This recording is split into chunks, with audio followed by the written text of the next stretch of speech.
Bonjour à tout le monde. Quand on dit Burida, ça vous dit quoi? Burida. J'ai besoin de 2 étudiants rapidement pour leur distribuer des gadgets au nom des artistes que nous représentons. Oui, venez, des volontaires. Quand on dit volontaire, on ne désigne plus. Étudiants. D'accord. Il y a déjà un premier ici. Bonjour. Bonjour. Présentez-vous à nous. Je me nomme Yalke Ousseni, étudiant à l'INGS. Quel département, quelle filière? J'ai fait du STAS. STAS, c'est quoi?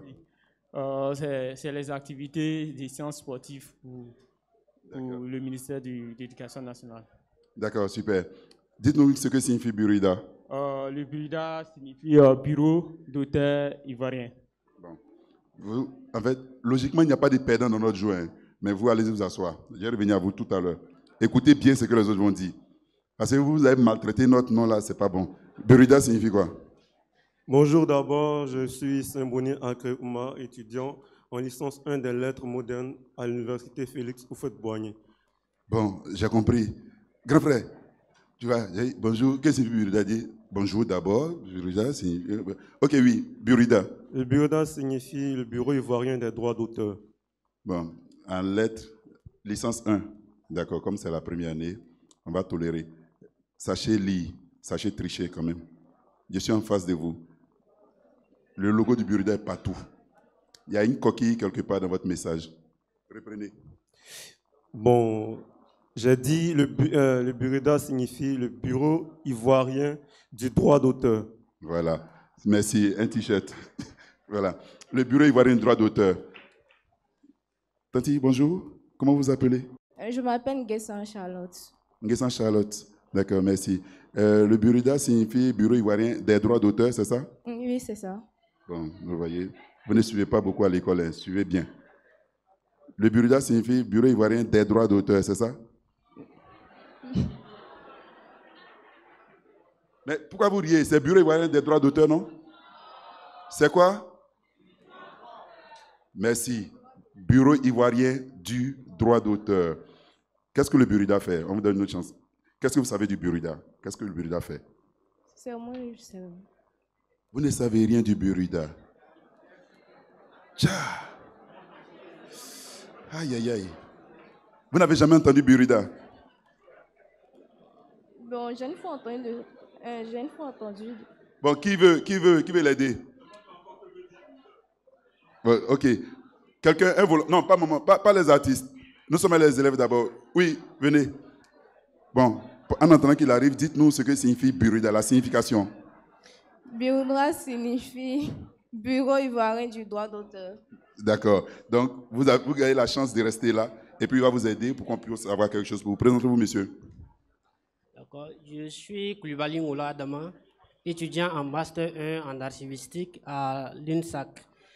Le Bureau ivoirien du droit d'auteur, c'est un bureau qui défend les droits des auteurs et qui protège les créations artistiques. On peut l'ovationner? Merci. Vous lui donnez 2 t-shirts et un t-shirt. Voilà. Étudiant à l'INSAC, il sait déjà ce que fait le Burida. C'est clair que, bon, heureusement qu'il est archivistique. Bon, merci bien. Maintenant, j'ai besoin de quelqu'un pour me donner des informations sur les activités du Burida. Oui, les 2 mains là, vous deux, vous venez. Venez me donner des informations sur les activités du Burida.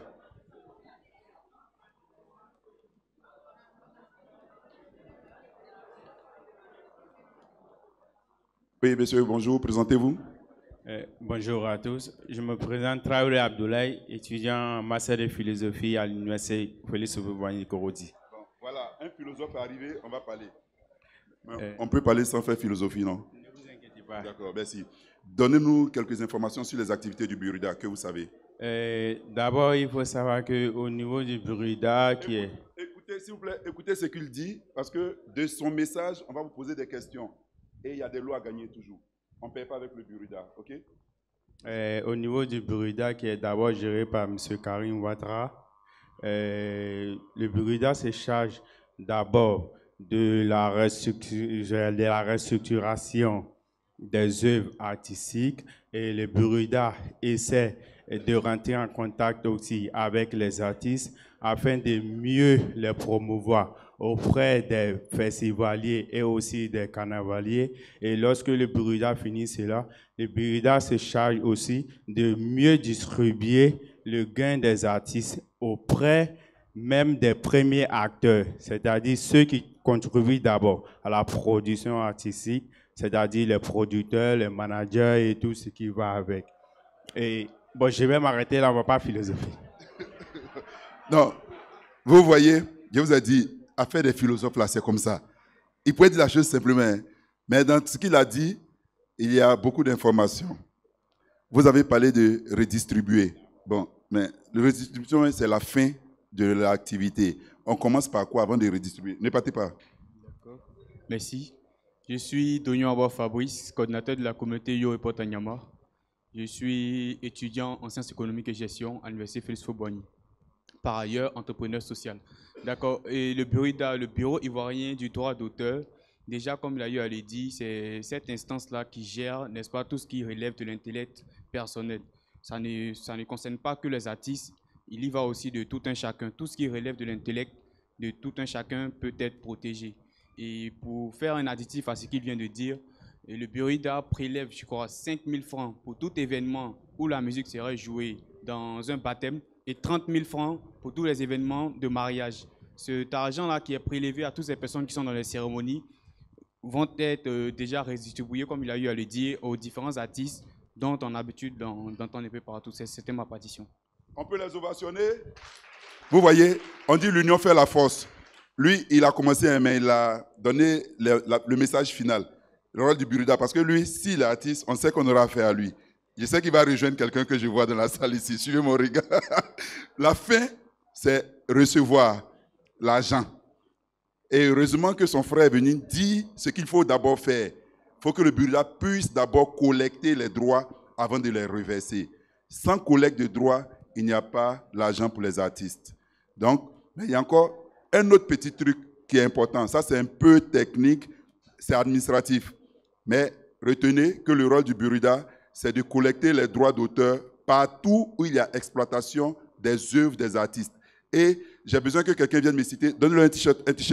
J'ai besoin que quelqu'un vienne me citer les œuvres artistiques qui sont protégées par le droit d'auteur, que gère le Burida. Ceux qui prennent mes t-shirts, la porter en même temps, ça va me faire plaisir. Ça peut vous donner l'occasion d'avoir 2 autres t-shirts ou des casquettes ou des stylos. Quelqu'un, pouvez me dire, quelles sont les œuvres que le droit d'auteur protège? Les types d'œuvres. Quelqu'un d'autre? Il n'y a pas de volontaires. Bon, un artiste. Un artiste. Bon, ils disent qu'ils sont là. Si vous ne voulez pas, nous on est encore là. Hein. Ah, on vient de loin, mon frère et moi. D'accord. Et d'accord. Au niveau des œuvres protégées par le Burida, il faut savoir que d'abord il y a les premières productions artistiques qui sont les tableaux d'art. D'abord en première position. Après les tableaux d'art, il y a aussi les musiques, les productions musicales. Après les productions musicales, il y a aussi la production théâtrale. Théâtrale et tout ce qui va avec les acteurs, les comédiens. Voilà un peu ce que je voulais dire. Je laisse la parole à mon frère, il va terminer.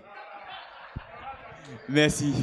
Donc, en 2 mots, tout ce qui est œuvre d'art, œuvre culturelle, tout ce qui relève de l'intellectuel, comme les projets qu'on peut essayer de mettre en œuvre.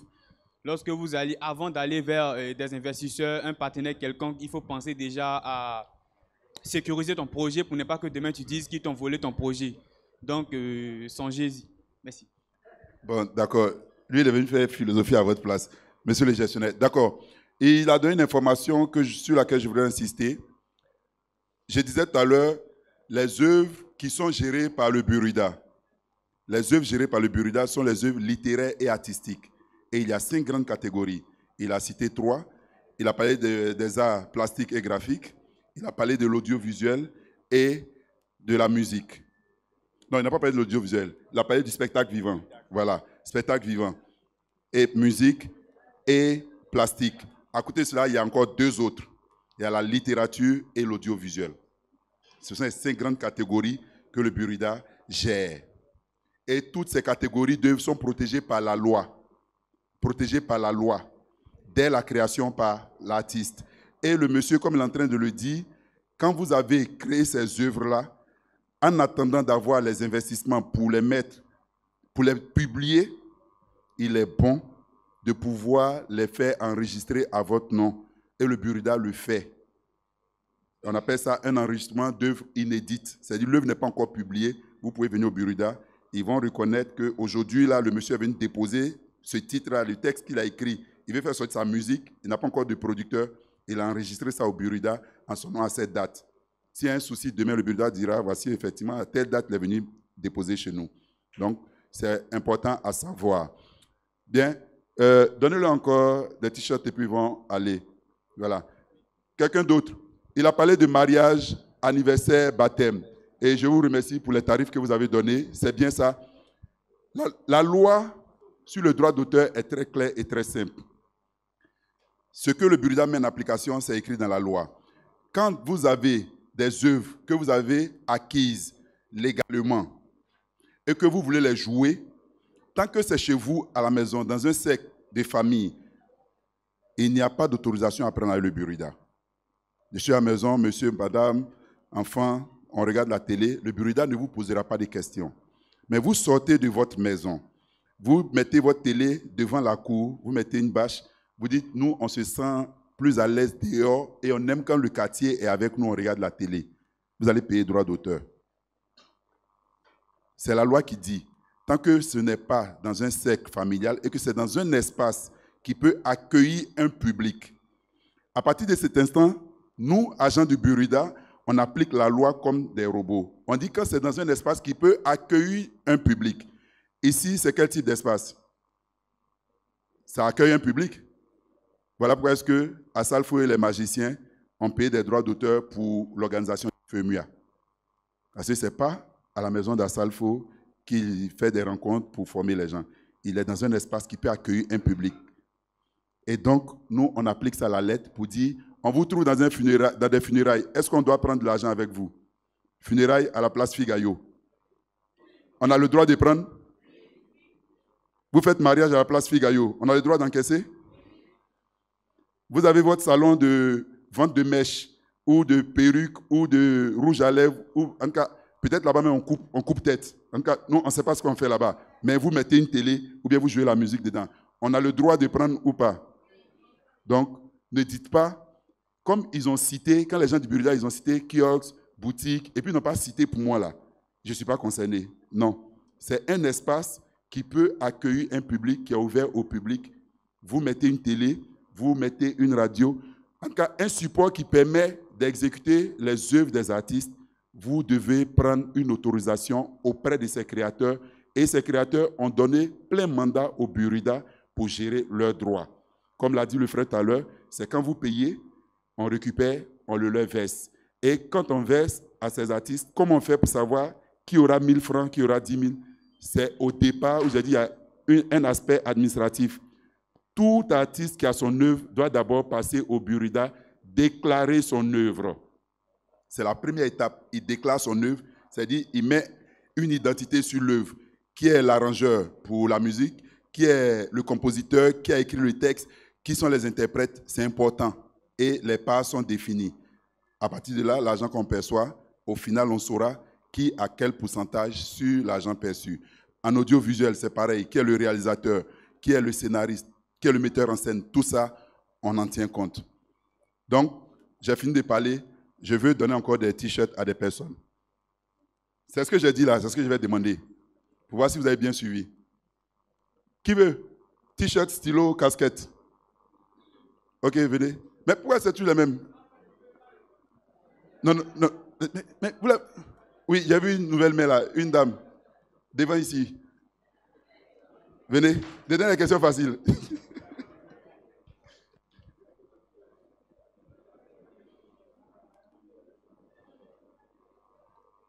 La question est toute facile. Bonjour. Bonjour. Je me nomme Gonto Dinkadian, étudiante en Master 1 archivistique. Ok, merci. Je suis un un opérateur économique, je viens vers vous, je dis, je me plains parce que dans mon espace, j'ai une télé et le Burida est venu me demander de payer, je ne comprends pas, alors que je paye déjà la redevance RTI. Est-ce que c'est normal? Il vous demande, comme vous avez écouté le coup tout à l'heure, qu'est-ce que vous allez lui dire? Je vais lui répondre que ce n'est pas normal. C'est pas normal. Pourquoi c'est pas normal? Parce qu'il ne s'est pas renseigné au Burida. Il n'a pas pour le... Le Burida lui demande de payer des droits d'auteur. Est-ce que c'est normal qu'il paye les droits d'auteur? Si oui, pourquoi? Oui, c'est normal. Parce qu'il joue la musique en public. Il n'est pas dans sa chambre ou bien... Il paye déjà RTI, la RTI. Non, la RTI, ça n'a pas. Le Burida, ça n'a pas. Ok, d'accord. Il a sa télévision, il a son abonnement RTI sur sa facture là. Il y a il y a droit RTI déjà qu'il paye. Et il a sa télé dans un magasin. Le Burida demande de payer. Il demande est-ce que c'est normal. Vous qui avez écouté le coup tout à l'heure, qu'est-ce que vous allez lui dire? Je vais lui dire si c'est normal parce que il joue la télé dans un espace public. C'est-à-dire que dans l'espace public, une fois qu'on joue de la musique ou de la télé, c'est-à-dire qu'on doit payer un droit d'auteur. Bon, merci. Il a répondu simplement et gentiment. Les droits télé ne concernent pas l'exploitation de l'œuvre hors de son domicile. Donc, il est en public, il doit payer. Donnez-lui un t-shirt, un stylo, et la dame, un t-shirt. N'est pas le stylo ici. Bon, d'accord. Quand vous venez, vous lui donnez un stylo, monsieur. Okay. Qui d'autre? Vous avez compris? Les gens, non, j'ai mon magasin, je paye déjà mon abonnement Canal. Il y a quelqu'un qui m'appelait ce matin, il dit, lui, il a pris seulement l'abonnement pour les chaînes de sport. Et il prend pour les chaînes de sport, il y a des agents du Burida qui l'appellent pour lui dire qu'il doit payer. Oui. Ces chaînes-là, tout ce qui est diffusé sur ces chaînes appartient à des créateurs. Et ils ont des droits sur ces productions. Ils ont des droits sur ces productions. Donc, dès qu'il y a des droits à défendre, le Burida va intervenir. Bonsoir, monsieur. Bienvenue. Qui avait levé la main? Voilà, venez. Venez. Maintenant, pour ce panel, le MC certainement vous le dira. Et il y a...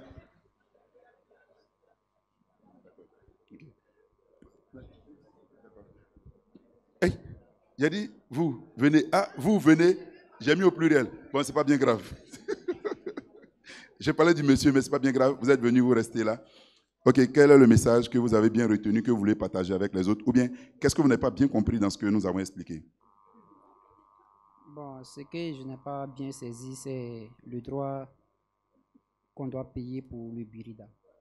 Parce que, bon, supposons que le gars, il a son agent, qu'il a son magasin. Voilà, bon, son magasin non loin de chez lui. Et puis, on lui demande de payer un droit. Bon, si son magasin n'est pas grand, voilà, parce que des fois, bon, il y a des magasins qui n'accueillent pas assez de personnes. Voilà, c'est le quartier seulement qui vient acheter des trucs chez lui. Et puis, bon, comme il a une petite télévision à la maison, on lui demande de payer la somme. Bon, oui, de payer dans le magasin, de payer la somme de la télévision qu'il regarde. Bon, moi, je n'arrive pas à comprendre comment est-ce que, bon, il peut arriver à payer une somme de la part du Burida. Vous avez compris sa préoccupation? Il n'est pas d'accord, il ne comprend pas pourquoi quelqu'un ouvre son magasin à côté de sa maison. Lui dit à côté, moi-même je vais dire même devant sa cour. C'est collé à la clôture même de sa maison. Il met une télé et le Burida lui demande de payer des droits. Alors que le magasin en plus est petit. Il dit qu'il ne comprend pas pourquoi. Vous avez bien suivi le cours, non? Donc vous allez lui dire pourquoi? C'est ça? Voilà, merci. C'est vous ou c'est une autre personne? Une autre personne. Ok. Cette personne doit payer le droit d'auteur parce que c'est de son magasin, c'est un lieu public en fait. Voilà, c'est à cause de ça qu'il doit payer. Vous avez bien compris son explication? Ce n'est plus à la maison. Et quand on parle du public, on n'a pas besoin de voir tout ça. Je vous prends l'exemple.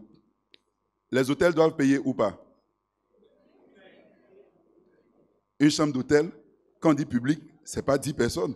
C'est souvent une personne, souvent 2 personnes, souvent 3. Bon. Mais vous voyez, c'est seulement ce nombre-là. Mais ils doivent payer parce que toutefois que l'espace peut accueillir Pierre aujourd'hui, ils n'ont pas dit le public là, il ne doit pas être là forcément au même moment. Hein. Aujourd'hui, c'est Pierre qui est venu. Pierre s'en va. Après, c'est Paul qui vient. Paul s'en va. Ça fait déjà 2 personnes. Y vient, Série vient, Quadio, Conan, Drissa. C'est tout ça qu'on appelle le public. Ils ne sont pas obligés d'être là au même moment pour qu'on dise un public. Une fois que c'est un espace qui est ouvert au public, on ne cherche pas à savoir est-ce que c'est grand, est-ce que c'est petit. Quand c'est petit, il y a son prix. Quand c'est grand, il y a son prix. Une chose est sûre, c'est qu'il doit payer. OK. Madame Thio, vous regardez sa position pour qu'il reçoive un t-shirt, elle, pour qu'elle reçoive 2 t-shirts. Oui, vous, venez. Regardez où ils vont s'asseoir. OK, merci à vous. Allez, ovation. Surtout la dame. Ovation. S'il y a quelqu'un qui a une autre préoccupation, comme le monsieur, la personne vient poser sa préoccupation, on va donner la réponse. Oui, qu'est-ce que vous avez à nous dire sur ce que vous avez entendu? Avec quoi vous êtes d'accord, avec quoi vous n'êtes pas d'accord? Bonjour à tous et à toutes. Je suis Diara Aruna, étudiant en licence 1 de lettres modernes à l'université Félix Houphouët-Boigny de Cocody. Moi, c'est une préoccupation. En Côte d'Ivoire, ici, moi, j'ai vu certaines personnes qui ont des chaînes étrangères. Ils sont ici, ils ont des décodeurs qui prennent seulement que des chaînes ghanéennes, des chaînes nigérianes. Mais pour ces personnes, même s'ils sont dans des publics, ils sont plutôt dans des espaces qui font appel au public. Est-ce que ces personnes sont obligées de payer des droits d'auteur pour le Burinda de la Côte d'Ivoire, vu qu'ils n'utilisent pas forcément les œuvres littéraires ivoiriennes? Je voulais savoir si c'est possible qu'ils payent ces droits d'auteur. Voilà. J'adore les questions très intéressantes et très poussées. Ce que vous devez savoir, le Burinda, tout comme les autres maisons de gestion collective dans le monde entier, ont obligation, au nom des accords de réciprocité, de gérer les droits des étrangers sur leur territoire comme les droits de leurs artistes nationaux. Et donc, si votre chaîne que vous avez, votre chaîne câblée, pas seulement des films chinois, bien vrai que je ne sais même pas qui parle chinois chez nous au Burinda, mais quand ils vont arriver, ils vont percevoir le droit d'auteur. Il y a des accords de réciprocité qui nous permettent de percevoir pour les artistes étrangers sur notre territoire, c'est-à-dire qu'ils ont droit au même traitement national. OK? OK. Vous avez bien compris? Donc ceux qui disent on veut pirater, laissez-nous pirater les CD des étrangers, et puis pour les artistes ivoiriens, on ne va pas pirater. CD étranger a même valeur pour nous que le CD ivoirien. Voilà. Même traitement, c'est ce que je dis. Voilà pourquoi on appelle des accords de réciprocité. Voilà. Ma deuxième préoccupation, c'est concernant les arts vivants. Pour les artistes comédiens, par exemple, ceux qui font des représentations sur scène, est-ce qu'ils sont habilités à s'inscrire au Burinda? Ok, ma directrice, je pense même si vous avez fait un pas, oui, ils sont habilités. Vous avez encore en tête les éléments à fournir pour... Ok. Oui, pour la déclaration des spectacles vivants. Oui, il faut juste un enregistrement de leurs prestations, leurs pièces d'identification, hein, et puis l'enregistrement qui prouve qu'ils ont exécuté une pièce ou une représentation en tout cas. C'est juste ça. Vous avez bien compris, je fais un spectacle vivant là, je me déclare au Burinda avec ce spectacle lorsque je le fais enregistrer. Et je fournis des pièces, comme elle a dit, des pièces administratives, je peux avoir la qualité des membres. Voilà pourquoi est-ce qu'il y a des artistes comme le doyen Diallo Tikwayi Vincent, ils sont membres du Burinda. On ne va même pas loin, même le maréchal, il ne s'est pas inscrit d'abord en tant que musicien. Hein? Voilà. Ah, même ça, vous n'avez pas pris cette qualité? Oh, vous avez sorti des sons? Oui, c'est inscrit d'abord. Merci. OK. S'il vous plaît, madame la directrice, si vous êtes dans une compagnie de théâtre, par exemple, et vous voulez vous inscrire au Burinda, c'est au nom de la compagnie ou bien les comédiens individuellement peuvent s'inscrire là-bas?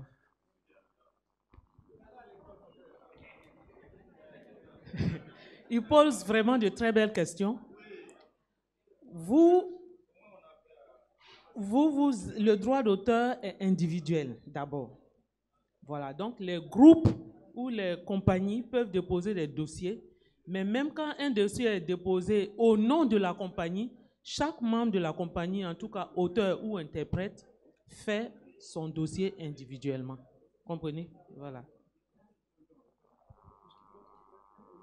Ok. Comment? J'ai posé toutes ces questions parce que moi-même, je suis à la base, pour ne pas dire en griffe, un petit comédien. Voilà, je suis avec une compagnie. Voilà pourquoi j'ai posé toutes ces questions. On m'avait dit que le Burida se trouvait à Makori résidentiel, je ne sais pas. Quelqu'un m'avait dit ça comme ça. Donc on comptait même aller s'inscrire là-bas avec la compagnie. La compagnie même a été immatriculée au ministère de la Culture. Voilà, je voulais savoir, c'est pour ces raisons-là que j'ai posé toutes ces questions. Mais comment faire pour vous joindre maintenant, comme vous êtes là vous-même?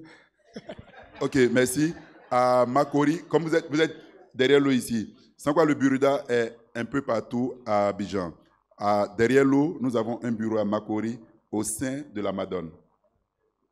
La clinique La Madone, vous arrivez dans la cour, au rez-de-chaussée, la première porte à droite, vous verrez le macaron Burida dessus.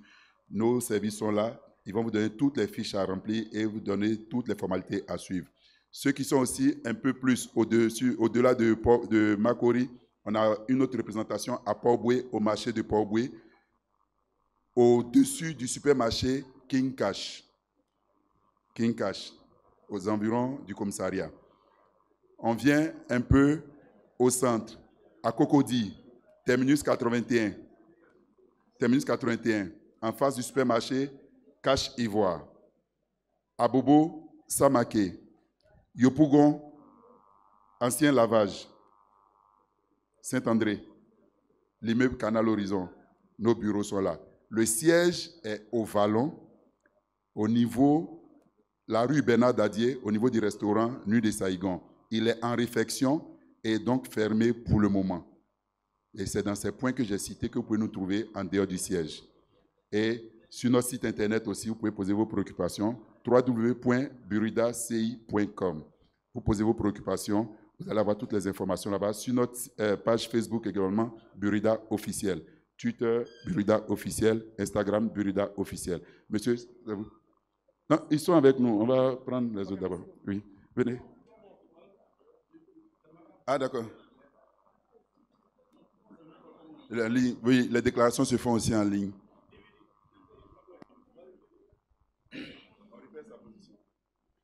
Ok, je suis M. Zereda et moi, ma préoccupation, c'est, bon, ça ne fait pas d'un constat général, c'est la redistribution. Voilà. Je ne suis pas artiste, mais je me mets un peu dans la peau de l'artiste.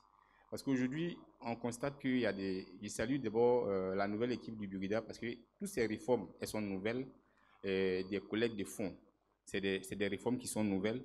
Mais il faille que vous fassiez la promotion auprès des populations pour éviter... Parce que nous qui sommes à Yopougon, par exemple, c'est beaucoup de palabres quand les agents des Burida viennent. Ils sont ennemis des gens même. Mais c'est parce qu'il y a quelque part, il n'y a pas de sensibilisation. La population n'est pas informée sur son devoir de s'acquitter des droits d'auteur. Donc, avec toutes ces réformes qui ont été effectuées et qui ont été instaurées, il faut que vous mettiez l'accent beaucoup sur la sensibilisation pour que ça soit acquis au niveau de la population. Maintenant, c'est la redistribution, comme je l'ai dit. Puisqu'aujourd'hui, on constate qu'il y a beaucoup d'artistes qui ont moussé, comme on le dit dans le temps, mais quelques années après, on les voit avec des situations très, très dégradantes et souvent même appel à des SOS et tout ça. Or, on voit que le Burida continue toujours d'encaisser de l'argent et tout ça, et puis on voit des artistes qui souffrent. Voilà, donc voici un peu mon avis. Quelles sont les choses qui sont mises en place pour que l'artiste, le producteur puisse vraiment bénéficier, pour ne pas vraiment qu'on voit, parce que ça fait mal quand la population voit des artistes qui souffrent après, et on nous demande au Burida de venir payer leurs droits d'auteur. Voici un peu, moi, ma préoccupation. Ok, merci. Merci pour votre contribution et vos préoccupations. On va y aller rapidement. Vous voyez déjà, nous sommes là. Il y a des années auparavant, est-ce que vous voyez le Burida dans ce genre d'événement? Donc, parlant de sensibilisation et vulgarisation, ça a commencé depuis un bon moment et c'est ce que nous faisons. C'est vrai, on dit que nous sommes censés ignorer la loi, mais nous ne marchons pas avec ça. Nous allons sur le côté où on fait ce qu'on fait de façon classique, traditionnelle, mais on fait aussi du corps à corps, comme ce que vous vivez actuellement.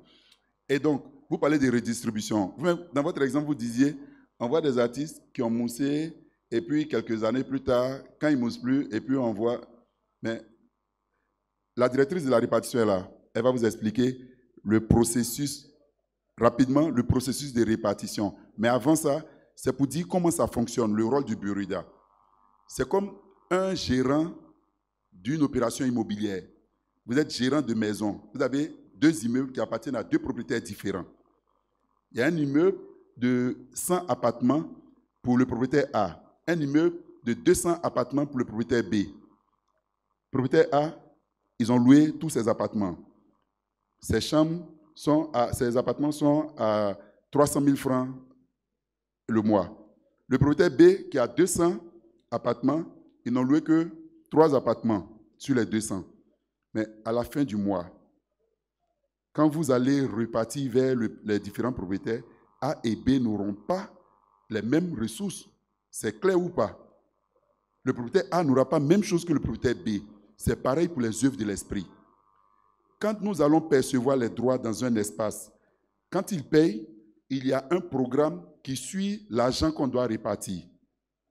Si vous ne vous retrouvez pas sur le programme, parce que comme vous venez de le dire, il n'est plus en vogue comme les premières années de la sortie de son album. Mais le montant va diminuer. Ça va diminuer. C'est ce qui est normal. On ne peut pas aussi prendre pour le propriétaire A pour compléter sur la voie du propriétaire B. Ça ne se fait pas. Monsieur, c'est clair? Voilà pourquoi au niveau de la répartition, certains en gros, d'autres en petit, et des fois, ils n'ont rien.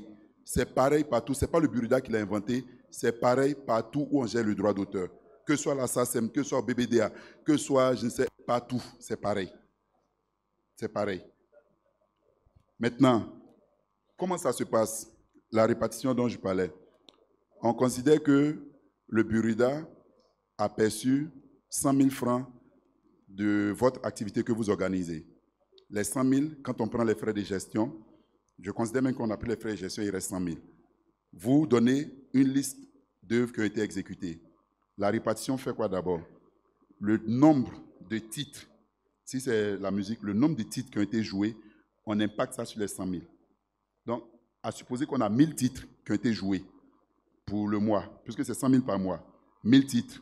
Dans un maquis qui bat son plein sur 30 jours, c'est facile de jouer plus de 1000 titres. Mais on va rester sur la base de 1000 titres. Pour 100 000 payés, ça revient à 100 francs la valeur de chaque titre. 100 francs la valeur de chaque titre. Donc toi, qui as un titre qui n'est revenu qu'une seule fois sur le programme, la valeur du titre, c'est 100 francs. Or, le titre, il y a plusieurs ayants droit sur le titre. Quand je disais de suite, quand vous allez déclarer votre album, on cherche à savoir qui est l'auteur, qui est le compositeur, qui est l'arrangeur, qui a écrit le texte. Toutes ces informations vont être impactées sur les 100 francs. Donc, vous voyez, avec 100 000 francs, il dit, mais moi, je paye 100 000 francs au Burida, mais pourquoi l'artiste est malheureux? Mais la valeur de son titre, c'est 100 francs. Si son titre, on regarde les 1000 fois, les 1000 titres qui ont été joués, si son titre est revenu 10 fois, on va multiplier 100 francs fois 10. Donc, la valeur de son titre devient 1000 francs. Et on va faire le même partage pour savoir l'auteur aura combien dans les 1000 francs. Le compositeur aura combien, l'arrangeur aura combien. Donc, en réalité, il faut que l'œuvre revienne beaucoup de fois dans plusieurs programmes pour que l'artiste puisse avoir quelque chose. C'est comme ça le processus de répartition. C'est clair? Qui dit que ce n'est pas clair? Oui. Mon nom c'est Thomas Kemingo Rémy, fondateur d'un start-up. Je voulais d'abord savoir si le bureau considère l'Internet comme public. Et puis ensuite, je poserai la deuxième question. J'aimerais que vous-même me donniez la réponse. Est-ce que Internet est public ou c'est privé? De vous à moi. Donc, on part du fait que l'Internet est donc un environnement public. Dans ce cas, comment ou bien de quels moyens le bureau dispose pour prélever ses droits pour une entreprise qui diffuse du contenu depuis l'étranger? Je reprends. Je dis de quels moyens ou bien quels sont les mécanismes mis en place par le bureau pour accéder à ces droits vis-à-vis d'un entrepreneur ou bien d'une plateforme web qui diffuse du contenu depuis l'étranger. Bien, merci pour votre belle question. Nous avons la chance d'avoir avec nous ici le directeur général adjoint du Bureau IDA, qui est très outillé en la matière, qui va vous instruire. Monsieur DGA. Bonsoir, mesdames, bonsoir, messieurs. Ce n'était pas prévu que j'intervienne, mais bon, l'actualité m'a conduit devant vous. En fait, c'est à la fois simple et complexe. Simple parce que même sur Internet, le principe de la territorialité reste. Pour dire que ce n'est pas parce qu'on est sur Internet que ça devient un monde unique. Il y a toujours des compartiments. Si j'ai une plateforme qu'on appelle Spotify, pour que les consommateurs ivoiriens puissent avoir accès à Spotify, techniquement, je pense que Spotify, vous connaissez tous ici. Hein? Les jeunes pirates, là, vous connaissez tous Spotify ici. Voilà. Donc, pour que le consommateur ivoirien puisse avoir accès à Spotify, Spotify active la destination Côte d'Ivoire. Au niveau du Burida, donc, puisque nous avons un répertoire mondial à gérer sur le territoire, nous prenons contact avec Spotify, puisque la loi nous le permet. C'est un territoire sur lequel Spotify agit. Nous leur demandons de se conformer à la loi en signant des contrats. Ça, c'est le moyen juridique que nous avons.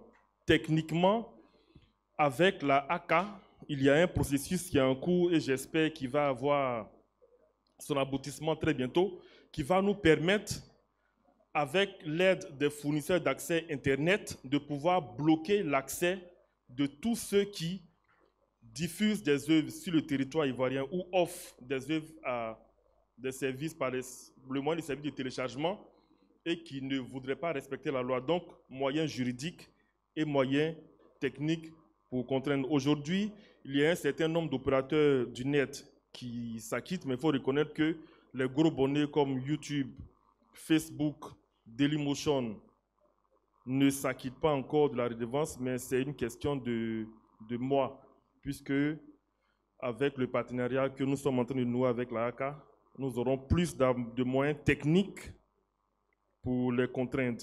La loi existe. On peut aller au tribunal et puis obtenir une décision de justice. Encore faudrait-il pouvoir l'exécuter techniquement. Donc c'est pourquoi je dis droit et technique. J'espère que j'ai été clair. Merci. Merci, monsieur DGA. C'était lui et puis après elle. Ah non, pardon. Excusez, c'était elle d'abord, c'est vrai.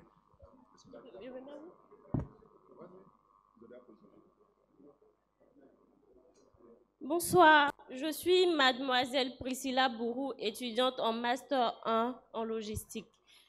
Alors, je vais revenir au niveau de la distribution.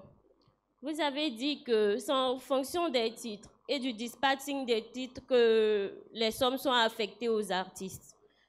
Alors, est-ce que vous avez un procédé spécial pour savoir combien de titres ont été joués par mois ou par année pour chaque artiste? Dans un endroit ou un maquis, un bar, etc. Ok, merci. Comme je le disais, d'entrée de jeu, quand vous payez le droit d'auteur, la loi vous fait obligation de fournir ce qu'on appelle le programme des œuvres que vous avez exécutées. Ce qui est plus simple avec nous, ce sont les maisons de téléphonie qui font la musique d'attente téléphonique, donnent les programmes. Les chaînes de télé donnent les programmes. Les chaînes de radio nous donnent les programmes. La difficulté, c'est avec les propriétaires de maquis, bars, boîtes de nuit. Ce ne sont pas tous qui donnent. Et on avait développé avec un opérateur international une application, des mouchards qui sont dans des espaces, puisqu'on procède par échantillonnage. Nulle part on ne prend tous les programmes. Vous allez demander partout, on ne prend pas tous les programmes. On va sur la base d'un échantillon. Sur la base d'études, on fait un échantillon et on a posé ces mouchards-là dans les espaces. Les programmes qui nous sont revenus n'étaient pas exploitables parce que les titres qui étaient répertoriés étaient seulement des titres des artistes étrangers.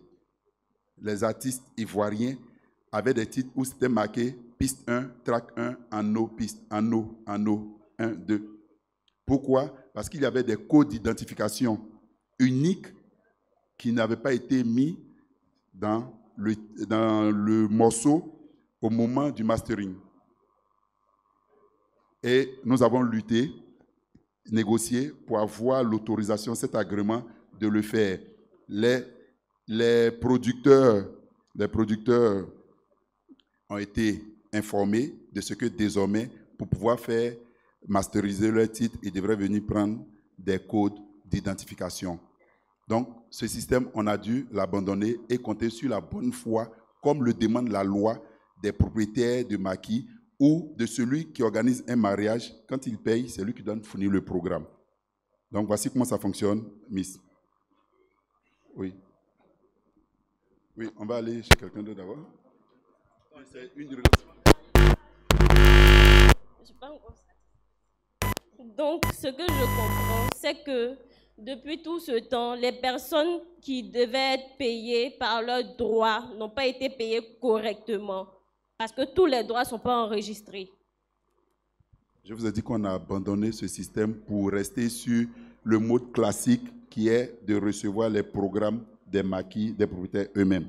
Voilà. Et ça, c'est ce qu'on poursuit. On prend des programmes avec les propriétaires. On voulait éviter la manipulation humaine en mettant la technologie en avant. Ça a montré ses limites. On reste toujours avec ce que la loi dit. Quand vous payez, vous devez donner. Donc, c'est ce qu'on fait actuellement. Voilà. C'est ce qu'on fait.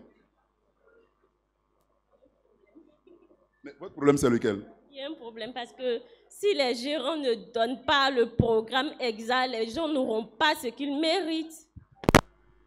Et la faute est à qui? À tout le monde, mais pas aux artistes.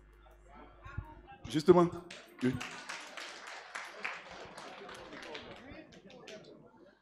Je voudrais apporter un additif.